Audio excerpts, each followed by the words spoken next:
The video you're about to view was developed as a job aid to help you, the technician, perform complex or infrequently done tasks. This job aid was not meant to replace any maintenance notes, mod notes, software notes, or engineering handbook procedures. If there's any conflict between this job aid and the official documentation, then the official documentation will take precedence.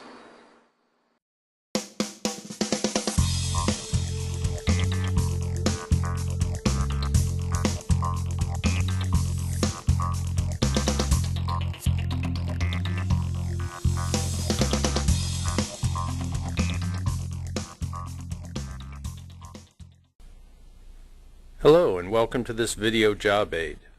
Today we're going to address the procedures called out in the RRS Manual 9-903, Chapter 6 for troubleshooting the SIPCAN SPS. More specifically, we will address Step 3 in the procedure for eliminating the TRS and 10.7 signal as a failure source on pages 6-13 and 6-14.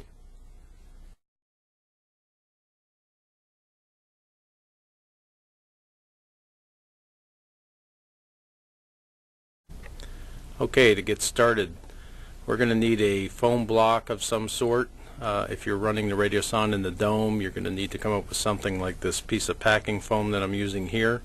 If you're in the office, the operator should have a piece of foam that they use for baselining.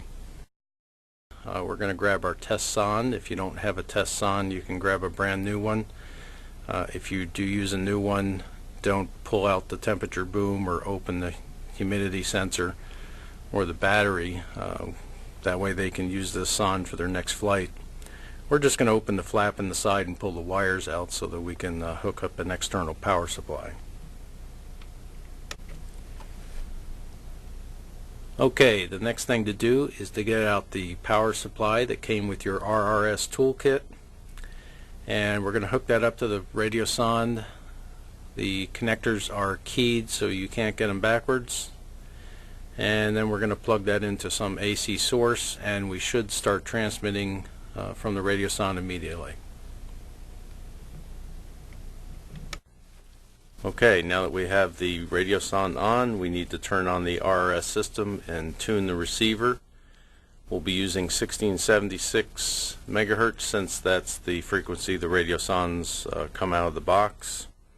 Note the increased signal level, and that shows that we're now receiving the Radiosonde.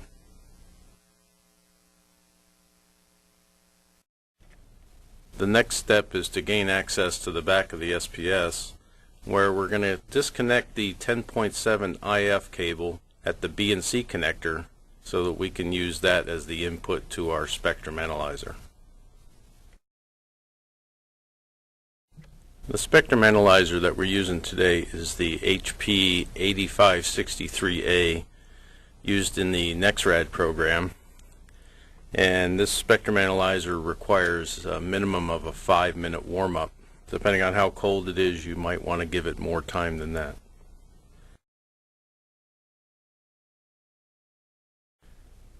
Now that the spectrum analyzer is warmed up, we want to take the cable that we removed from the back of the SPS and connect it to the 50 ohm input of the spectrum analyzer, and we're going to need to use an N to BNC adapter to do this.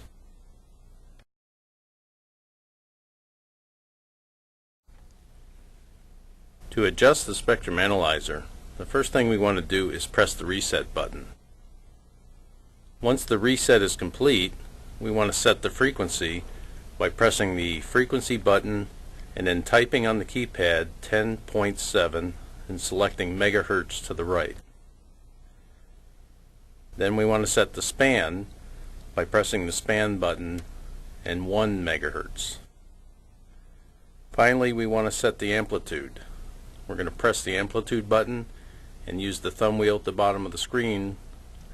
Rotate it clockwise until you see on the screen upper left hand corner the reference level read 25 dBm. Now that we're all set up, we're ready to evaluate our signal. The signal you see in the video here should be very similar to the signal you're seeing on your spectrum analyzer. This is the 10.7 from the receiver with data coming from the Radiosonde on it. The next signal we see is caused by turning the Radiosonde off. We still get a 10.7 carrier, but there's no data at this point. Now we turn the Radiosonde back on and we should get a good signal like we had before.